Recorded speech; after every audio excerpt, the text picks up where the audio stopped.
Happy Halloween, my children! Last year, for the end of the season, we looked at a story where Sherlock Holmes had to defeat an army of zombies led by Professor Moriarty. Now let's see how he contends with the Lord of Vampires.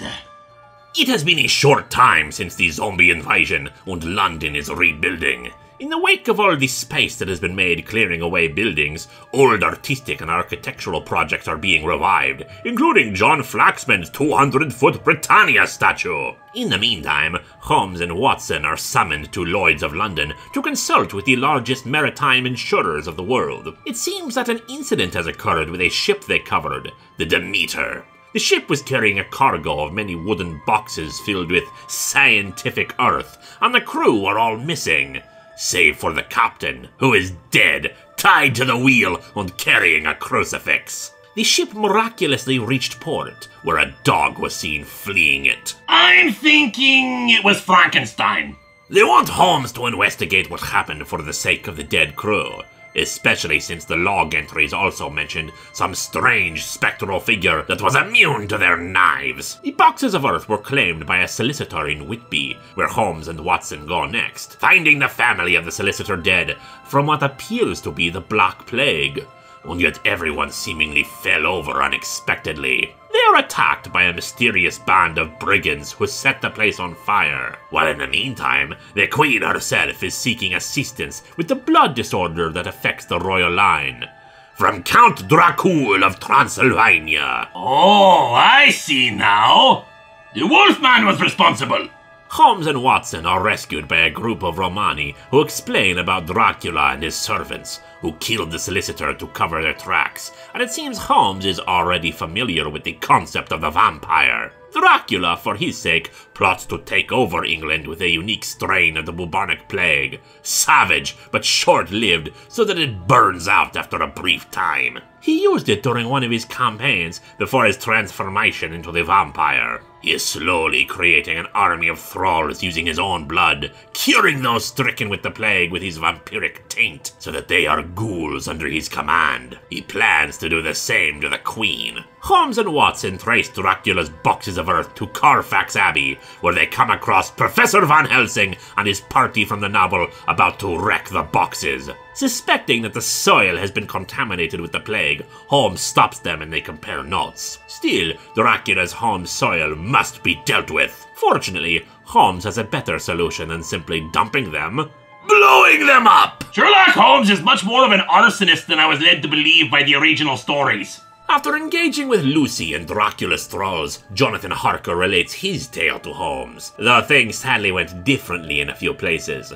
For starters, Arthur Holmwood, in grief over Lucy, spirited her body away before they could kill her and joined forces with Dracula. In addition, there was poor Mina. When she was infected with Dracula's bite, she elected to take her own life, willingly disintegrating in sunlight so as not to become like Lucy or Dracula's brides. While the stories of supernatural things may seem outlandish to some, Holmes cannot deny the evidence of his eyes. What is impossible today may be commonplace the next. Still, he is curious how a Transylvanian count knew of a provincial solicitor like the one Jonathan belonged to, or what Arthur's role is in all this. It is then that Mycroft Holmes enters the picture, informing them that Arthur was working for him. Yes, it seems that after the battle with Moriarty and his zombies, sections of the government decided that England needed new weapons for dealing with the supernatural. People were employed to find anything that might be useful, from legends, folk tales, myths, and Arthur found Dracula. However, he elected to join forces with him to try to take over England.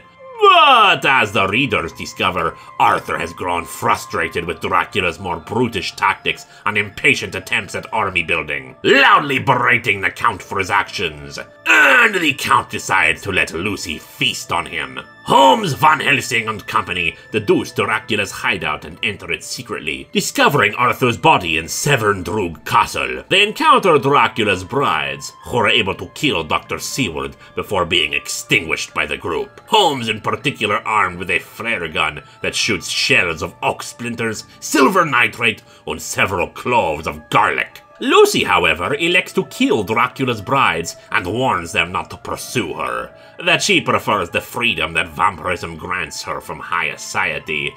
But she does not want the same fate as Dracula's brides, mere obedient concubines. They manage to trace Dracula's servants back to a builder's company and realize that they have been one of the groups conscripted to rebuild Buckingham Palace after the zombie attack. As such, they must have smuggled Dracula into the palace already. At the palace, there is already a costume ball in place for the engagement of the Queen's grandson, Prince Albert Victor, and Princess Mary of Teck.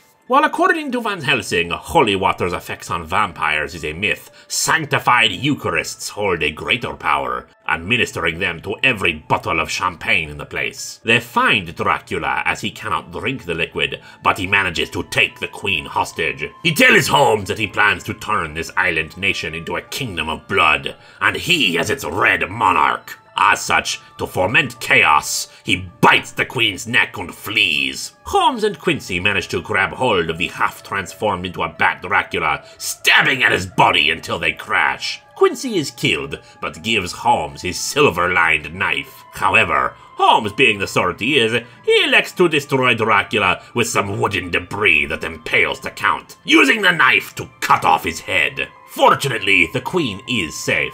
The one who was bitten and killed was, in reality, an actress hired to stand in for her after several murder attempts over the years. Still, Holmes is not pleased with these developments. The vindication for a supernatural task force and the dark power that it wishes to play with has been affirmed. It is a new world of gods and monsters, and Holmes can only hope there is a place in it for mankind. Oh, my children! There will always be a place for you in it. It's just that in October, the worlds meet more than normal, and I am more than happy to take my time each year to open the Longbox and bring you tales of these worlds meeting. Until next time...